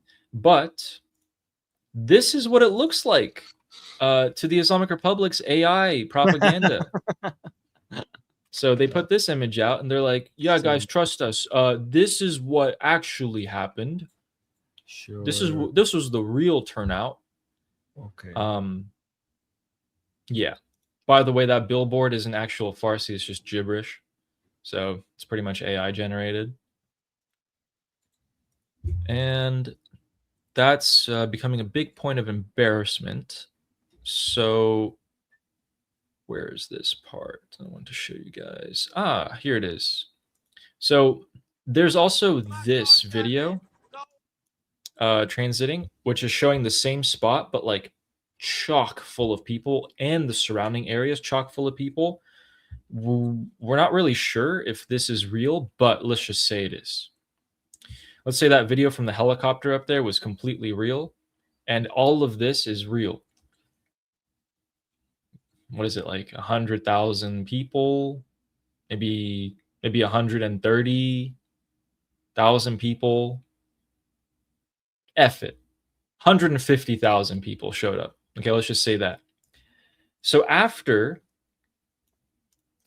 not only forcing government employees to show up, smuggling in Afghans and Iraqis, coercing people, offering food,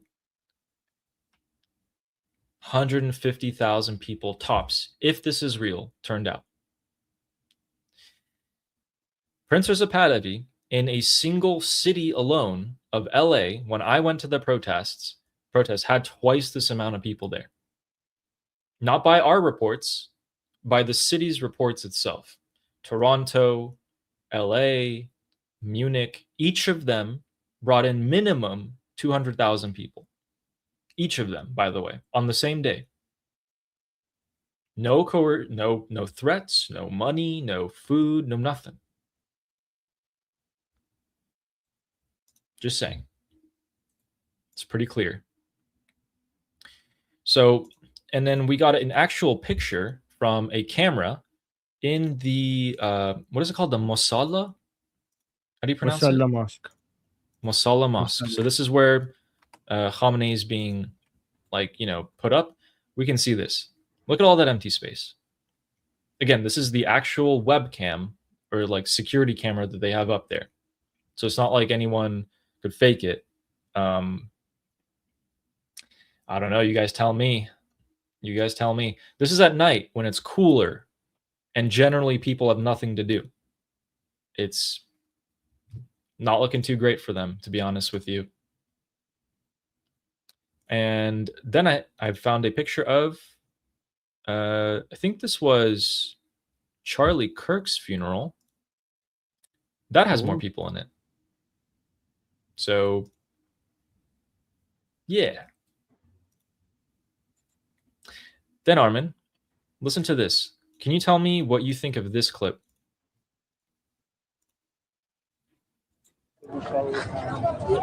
So they asked this lady, and the audio is really poor, but she's going to answer it.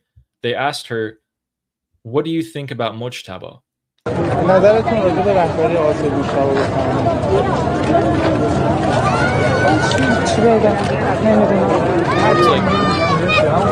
She's like, I don't know what to say. I don't know what to say. منتظر دیدنشون هستیم. همین منتظریم بیاد و حضوری با همون صحبت کنه. واقعا منتظر دیدنشونیم.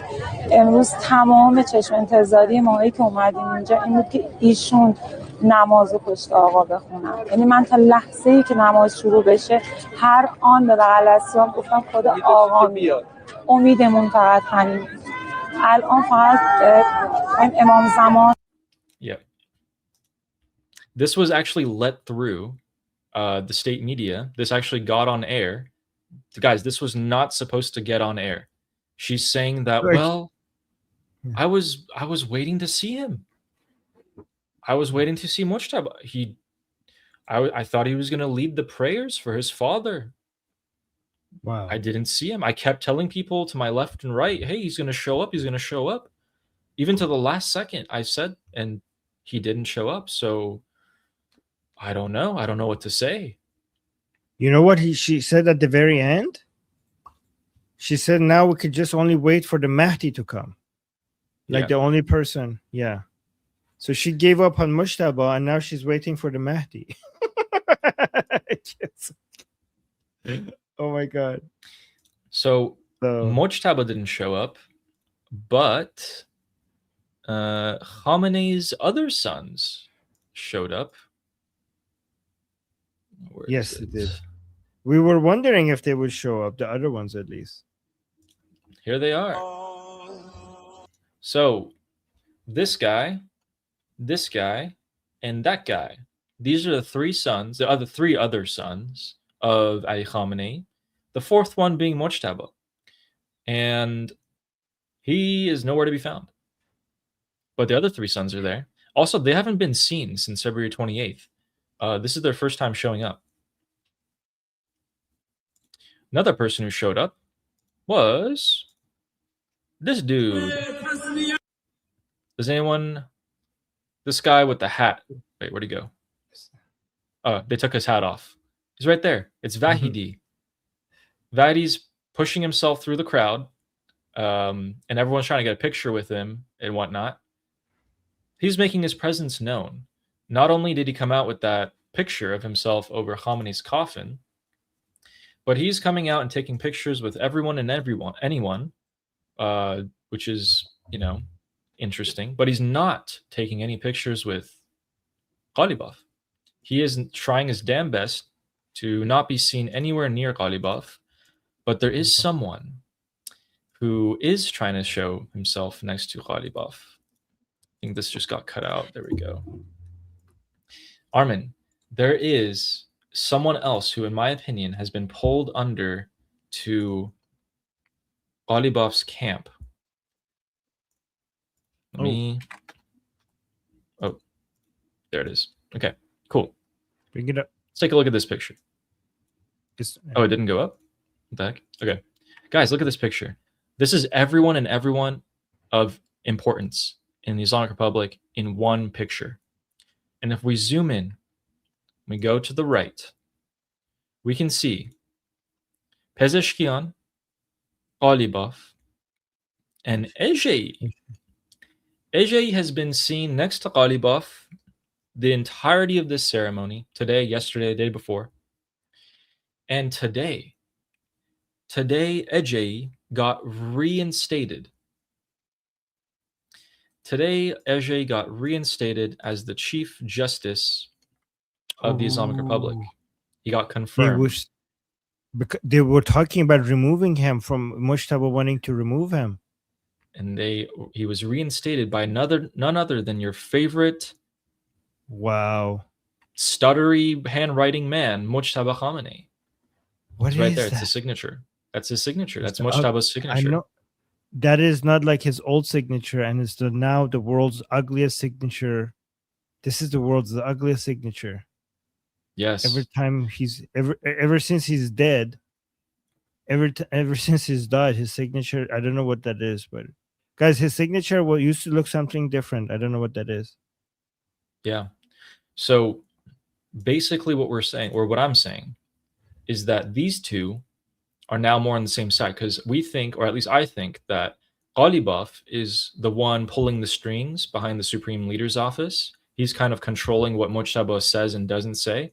And if the Supreme Leader's office, Mojtaba, came and reinstated Ejei as the Supreme Justice, and Ghalibaf's been sticking right near him, he's keeping Pezeshkian and Ejei close to him at all times. It's a little interesting to me to see that.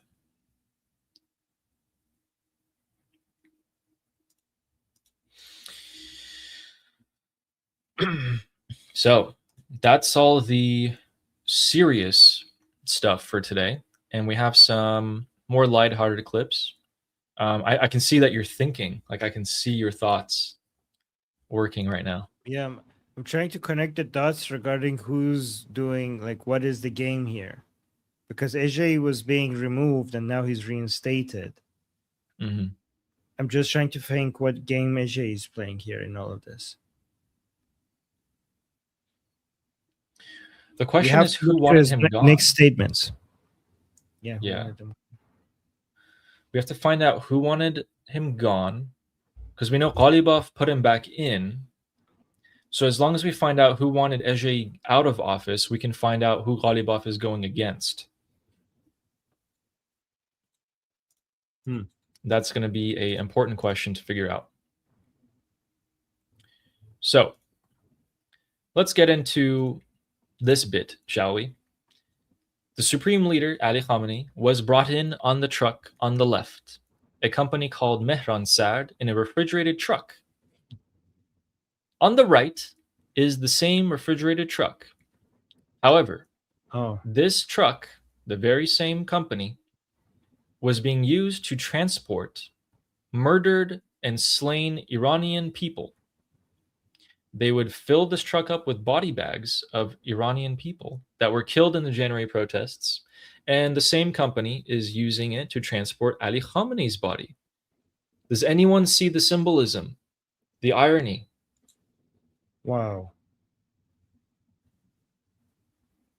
Can I see the caption to this? Yep. Nikara question. Wow. Yeah. So that's crazy. The irony is insane. The same Yeah. trucks that they used to transport Iranian people, the slain, murdered Iranian people, is being used to transport Ali Khamenei's body, who, by the way, that specific truck on the left used to carry his body did have parking tickets outstanding. They were not paid. So, yeah, that's that. But to lighten your guys' mood a little bit, we have something else for you guys. This man right here is Qani, the leader, the IRGC commander of the Quds force, the Jew killing force, basically. The one force created to, just destroy the Jews, liberate Jerusalem, and then go on to America, okay? The force was actually created by Vahidi, and the most famous person who led it was Qasem Soleimani, who was killed in Iraq. Okay, this guy, he can't go to the Khamenei funeral in Iraq, Armin. He can't show up. Why? Why? Because the government of Iraq has labeled him persona non grata, meaning you are not welcome to enter the country of Iraq. He cannot go to Iraq or he will be arrested, supposedly. I mean, wow. We'll see if he tests. His most important, as the head of the Quds army, his most important job is to go to Iraq. Like that is more significant. Yes, that is very significant. He cannot physically show up in Iraq anymore. So he can't like show up to office. He has to work remotely from now on. So, and then moving on from that, let me cheer you guys up a bit by this meme. Armin, you ready? Yes. Oh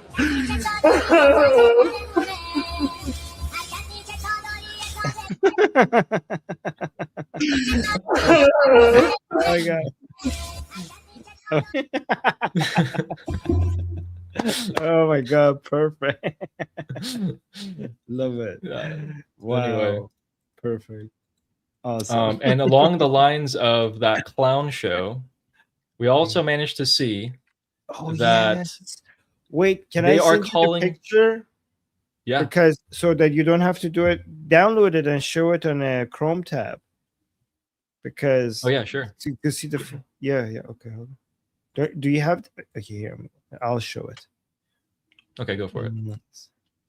Yeah, because this is so good. I want people to see the full version of it. I saw that as well. Here. Okay. And you explain it because you understand this better than I do. Yeah. So the Islamic Republic on this channel, this TV channel, has called for, they're like, hey, basically, we can't get revenge for our supreme leader. Like, we can't really, get to Trump and Netanyahu. So, all you gamers out there, would you please go on Minecraft and build Trump and Netanyahu and destroy them in Minecraft, and then send us your pictures and videos, and we'll show them. They're calling for Minecraft jihad, which might be the first time ever in history. Yes. I can't wait to get actual video. If anyone does this, I can't wait to actually get the videos of it and show you guys. I'm going to be looking for that in particular. So this is on TV. Is saying amaliyat. So here on the top right is saying amaliyat intiqam dar Minecraft. So this is revenge operations in Minecraft. And then it says با استفاده از ایده و خلاقیت خودتون در دنیای ماینکرافت انتقام رهبر شهیدمون رو از آمریکا و اسرائیل جنایتکار بگیرید. So use your creativity to get revenge for our martyred leader against United States and Israel, the criminal United States and Israel in Minecraft. فیلمش رو از طریق بسترهای مجازی برامون ارسال کن. And then record it and send the video to this address for us, I think. Yeah. So, and here's an example. So this is Muhammad Mateen Sepehri. So 11-year-old boy. So this is an 11-year-old boy called Muhammad Mateen Sepehri in Isfahan. He made, I don't know what's happening here, but he's a video example of an 11-year-old boy. How is this? Is that an enrichment uranium facility? What is this? What is this? What is he doing? Do you know? You're muted.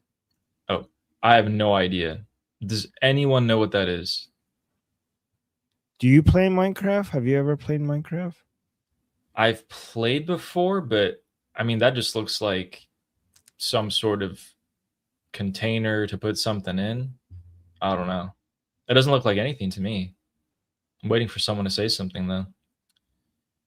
But who knows? Who knows? Yep. So you Americans and Israelis, you're gonna get revenged upon in Minecraft. So I don't know if this concerns you or not. Which is what we've said. We've actually said if there's something that we shouldn't say, we're like, oh, we meant it in Minecraft. From now on, guys, we have to say that. I only meant that. I only meant for us to carpet bomb Ali Khamenei's funeral in Minecraft. That's what I meant. Oh my God. You know, this such a oh my God. Anyway, there's a clip for you guys in English this time. Maybe you guys will like this. Let me actually put this back. Okay, here we go. Guys, this lady on the right is in Iran and is a former member of staff for Elizabeth Warren. Let's see what she has to say about Supreme Leader Ali Khamenei. He was a leader to all people of the world who struggle against imperialism, against arrogance, against Zionism, against genocide. To me, he was the greatest anti-imperialist leader to have lived during my lifetime. Shut up. Wow. Yeah. She lives in Lebanon, by the way. She's doing treason against the United States. That is a disease that, if you guys want to see what mental illness looks like, yes, that is it. And I have another video of her. Wait, hold on. It. Another video of her from a while back. This was her in Iran.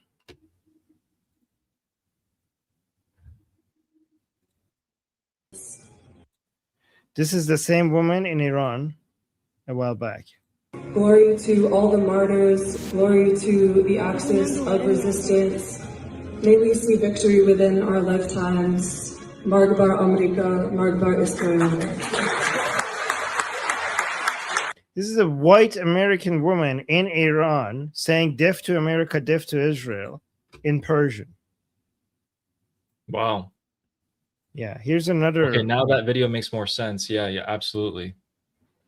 Here's another one. White American woman in Iran. I'm from the United States. Margbar America, Margbar America. I'm from the United States. So I'm from the United States, death to America in Persian. Oof. Yeah, wow. Ladies and gentlemen, you might be shocked, but are you surprised? There a lot more white people are learning that they're going to get a lot of attention from Muslims, a lot more attention and money from Muslims if they, especially if you're a white woman and turn against America and Israel and pro-Islam, they will shower you with money and fame and whatever they can. Yeah, some virtue signaling. Yeah. Jeez. I mean, I have a video for you and you alone, and the Iranians, of course, but this is for you. I think you will enjoy this. That's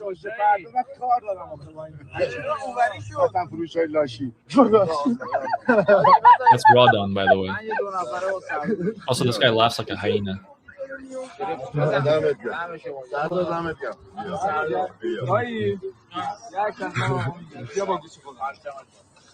Let me go to the good.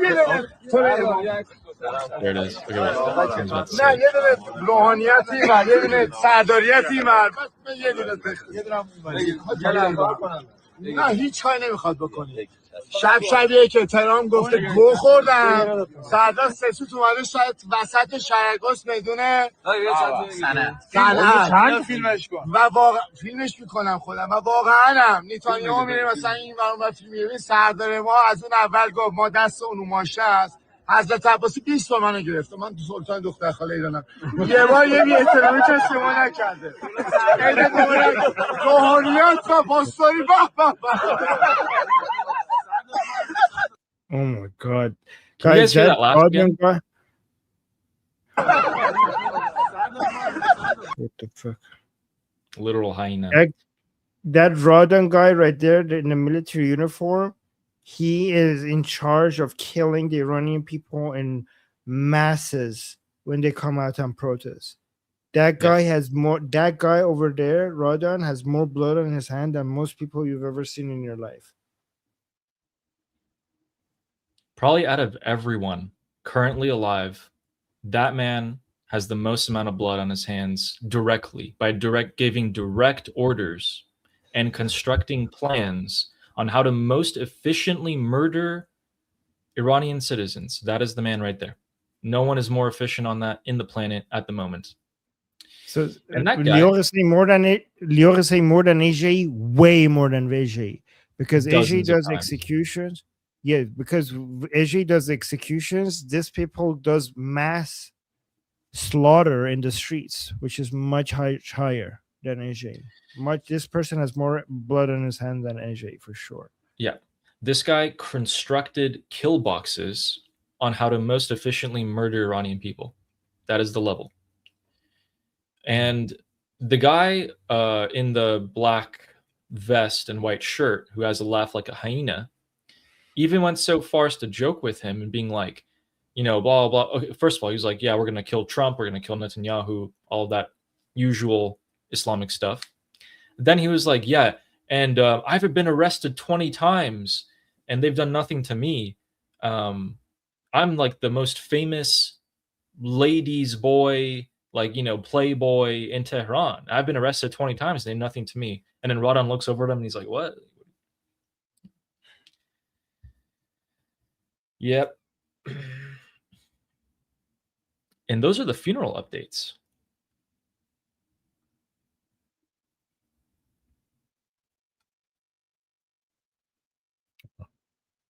This is the fact that he gets to walk in the streets of Iran smiling like that after what they did, this man specifically did in early January, boils my blood.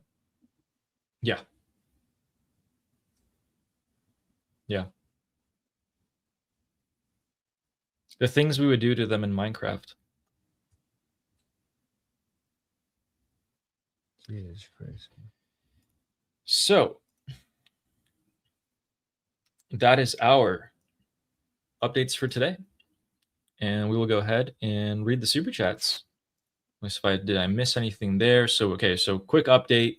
We talked about the Strait of Hormuz. It's effectively closed. The IRGC have deployed their speedboats en masse, and they are actively turning ships away from the Omani and US route and forcing them to either completely turn around or only use the IRGC route. So ships at the moment, they're being turned around. The funeral has turned out to be a complete flunk. Not that many people showed up, even under threat, being it mandatory, handing out food, all of that. Got maybe 100,000 people. The Houthis are picking up their attacks big time, attacking ships, attacking the Yemeni government. The proxies of the Islamic Republic are all getting systematically dismantled at the moment. And Russia, there was a meeting between one of the top dogs of the Islamic Republic and Moscow today. We don't know what exactly may come of that. And yeah, those are the major big updates. So with that, we have our super chat from Ghalibaf says, you got to stop thanking Ghalibaf. I have to change the name. Damn YouTube. I don't know what you want me to say, man. You changed your username to that. You did it worse. It was worse than me. But thank you. And Steaks and Beans saying, oh my God, imagine the smell. It's hot. It's really hot. And people are wearing black, and the women are wearing, they got the full cover up there. So yeah. I don't know. You can imagine it. Probably better than me at the moment. And Sarah says, Ghalibaf cried hard, but his sons, not a tear. Yeah. Mojtaba Ali Khamenei's sons didn't see any tears, nothing from them. Yeah. Thank you, Sarah. And what do we got here? We have a troll. It's Jew Hater's best friend saying, Salam, juice bags. Did you know? Oh, okay. He's doing the whole Islamist. Your prophet had raped a child. You know that Rebecca was not 3. And yeah, people in glass houses should not throw stones. God willing, Pakistan will give the IRGC what North Korea has. God bless Mojtaba. Where is Mojtaba? Where is Mojtaba? Your Mojtaba is either dead or hiding in a hole. You're either worshipping a dead imam or a coward. So there's that. You shouldn't go around calling people pedophiles when you revere a prophet that raped a child. Every time you say, as a Muslim, every time you mention that, people are going to remember that you revere a prophet that raped a child every single time. Every single time. It backfires. And then I don't know what kind of mental illness this person has, because then they also gifted, not only did they give me $5, then they gifted me 2 memberships to my channel. So to whoever got those, thank you for supporting Zionism, you idiot. Yeah, and anti-Islam. Yeah. Thank you very much. Israel High. Appreciated. And please keep it coming. This goes a long way in the fight against the Islamic Republic. Thank you for your help. And those are the super chats. So awesome. Armin, what is your current stance on or thoughts about the general situation?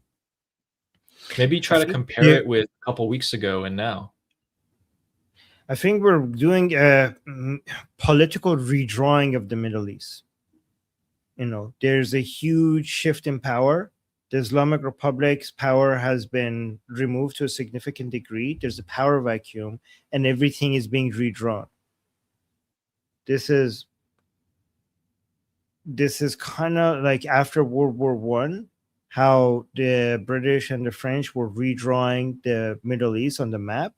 This is very similar to that, but not on the map. Mostly just political redrawing of who stands where. And I think what we're going to see in the next couple of months is going to be the framework for how the Middle East is going to look like for the next couple of decades. So we have to pay very close attention to which powers are making what move, because we are basically at a turning point in history of the Middle East and also the rest of the world, because what's happening here, what's happening in the Middle East, and who's going to come on top is going to heavily influence the larger geopolitical repositioning with US and China on each side of it. Yes. And it does seem to be a zero-sum game. It does seem to be like a winner-takes-all kind of situation here on either side.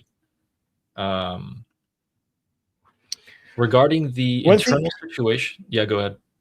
Yeah, regarding the internal situation, one thing I want people to consider from a Shia theological perspective is that the whole point of the supreme leader in the Islamic Republic is if you actually, because this is not just political, this is very theological, and this is connected to God and the whole point of the creation of the universe. The supreme leader is tied into very theologically based ideas that why you even have a supreme leader, right? So the point of having humans is to have Islamic rule, right? To have Islamic rule, God needs a representation, and you need an imam of your time, right? At every point in time, and so to guide the people, and even prophets could also be their guidance, the imam of their time, right? Like their guidance of their time, according to Shia Islam. So right now, according to the Vilayat Faqih version of the 12 Shia Islam, the 12th Imam is missing and is in hiding. But according to Khomeinism and the Vilayat Faqih philosophy, given that the Mahdi is in hiding, you need a representative of him to work as a proxy of him when it comes to guiding the people. The whole point of having a supreme leader is to be the representative of the Imam in hiding, because God will not leave his people alone without a guidance, right? If Imam Mahdi, the 12th Imam of Shia Islam, is in hiding, he will have a representative to rule in his stead, which is the supreme leader in the Islamic Republic. So every single supreme leader, the first one being Khomeini, second one being Ali Khamenei, third one being Mojtaba Khamenei, is the representation of the hidden 12th Imam, right? So here's the problem with all of this. This is something that I'm going to try to spread more on the Persian channel tomorrow. Here's the problem with all of this. The reason why you need a supreme leader is that he's in hiding, right? But now the supreme leader is in hiding. Like prophet of the time. The Imam of the time. No. Yeah. So the Imam of the time is in hiding. So now you need the supreme leader to not be in hiding, to do the things that to be his representative because he's in hiding. So the attribute that the supreme leader has that makes him the representative of the Imam in hiding is that he's not in hiding. But now he is in hiding, right? So the hidden Imam has a representative that is hidden. So how could you be a representative of the hidden Imam if you yourself is hidden? Do you now need a representative? Like, do we now need a Wali of the hidden Imam? Do you see what I'm saying? Like, this is important. Like, I haven't seen anybody pointing this out yet. I want to point this out on the Persian channel. The Wali Faqih is the representative of the hidden Imam. But now the Wali Faqih is hidden himself. So how is the representative of the hidden Imam hidden himself? And if a hidden Imam needs a Wali, needs a proxy, needs a representative, then now that the supreme leader is hidden, does he need his own representative? Like, how does that work? Guys, did that make sense? This is a violation of the point of the Wali Faqih, or the guardianship of the jurist. Because how could you be a representative of the hidden Imam if you yourself are hidden? Yeah, and that's the theological breakdown, literally breaking down for them. And that's going to widen, that crack's going to widen, because, I mean, how are you going to replace Mojtaba if he's alive? And if he's dead, then you ought to replace him too. So who's next? It's kind of a bind. On the political side... By the way, one more thing. I like to call Imam Mahdi the 12th Imam of Shia Muslims very respectfully. I always like to call him the hide and seek champion of the world. That's what I like to call him. He is. How long has it been? 800, 1300 years? Oh, 1300 years. It's pretty good. 1300 years that he's been successfully winning. Very good. Very good. Good job. And on the political side, here's what's happening. The general overview in my opinion, is that this is not the political war. This is the prelude and the buildup to the political war that is about to happen, and it's about to start next week. After all of this funeral and the dust dies down, it's going to start. This period was people finding new political alliances within the Islamic Republic that are still forming, labeling each other, calling each other names, traitor, compromiser, hardliner, whatever. And generally, a lot of things have happened behind the scenes and closed doors that will become apparent very soon. It might come to blows. You might have a situation where these regime factions are shooting each other. That might actually happen. And so we are about to start a wild phase. I'm looking forward to it because whoever wins or loses is great. It's great. Whoever's left, they're going to be weaker than they were before, and the Iranian people are only stronger. Can I make a prediction about the Middle East? Okay. There's it's going to be difficult regarding most players to see who's going to come up, who's going to come on top, and who's going to, lose, right? For most players, right? Like for Turkey, Saudi Arabia, UAE, Qatar, all of these, Iraq, how much they will be able to take advantage or lose because of the current chaos in the Middle East is very difficult. But two players, for me, is easy to predict. Two players. I think the Islamic Republic, their fall, or getting close to their fall, they're the losers of this game, no matter what happens. And I think Israel, no matter what happens to the other players, Israel is going to come on top. Israel is going to dominate and get stronger every single year. Yes. And they'll also have to face Turkey, who seems hell-bent on fighting Israel every step of the way. So with that, we have our last super sticker from RG Rappaport. Thank you very much. And that concludes our stream for today. Guys, again, thank Ali for his amazing report. This was so helpful every single time. Thank you. Also, before we go, let me see. Does Monkey have a show coming up? Oh, I don't know if he does. I'm not seeing anything scheduled. But either, I think he was going to have it. Monkey, are you here in the chat? Anyways, go support his channel anyways, because he usually at this point he's going to have a show. And let me put the link to his channel in the live chat. Where's the monkey? Here. So yes, I think if you scroll down a little bit, maybe he went live earlier today. Nope, that was my last live. Okay. He's growing fast though. Look at this, 427. Gotcha. Okay. Yeah. So yeah, guys, today, please make sure you subscribe to both of our channels. So it's Ali Salmani and Liberty Politics. Then we have our group discussions every single day. Mine is coming up in an hour and a half. So I'll see you guys there. If you'd like to talk to me, it's not recorded. It's not streamed. Just an open, honest conversation. Yes, so, actually, let me show that to people. Show them. Yeah. So, if you guys click on the link in the description of every video, or if you just scan the QR code in the top left with your phone, take you straight here. It's free.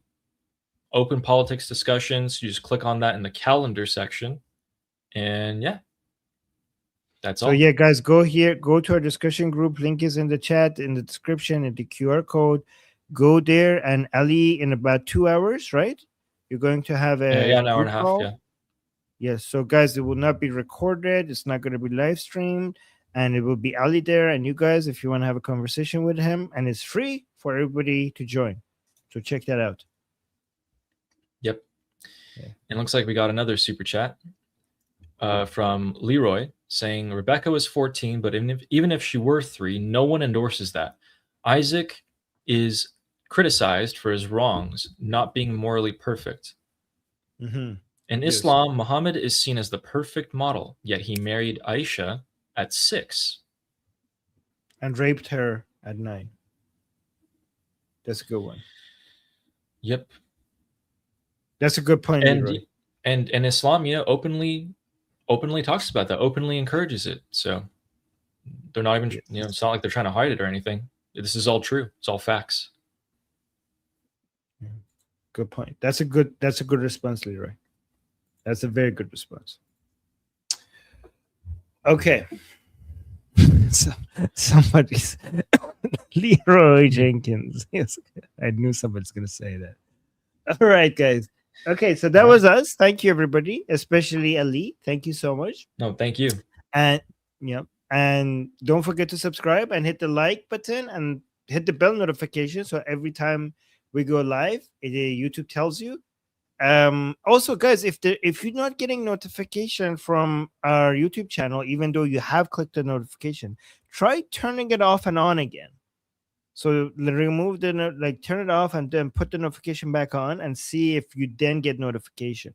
And leave comments. Oh, if you leave a comment, YouTube will like, oh, this person is seriously interested in this channel. Let me notify this guy because you're leaving a comment that's like seen as a serious big fan. Okay, so after the live is over, try leaving a comment. Also, we will really appreciate you guys if you tell your friends and your enemies about our channels. Tell them to come and subscribe. That is, word of mouth is a really good way to grow channels, so please do that as well. Anyways, with that being said, see you guys same time tomorrow, and until then, I'm Israel Chai. Slava Ukrainia. Cuba Libre. Long live America. Javicha. Payende Iran. Mwah. See you guys.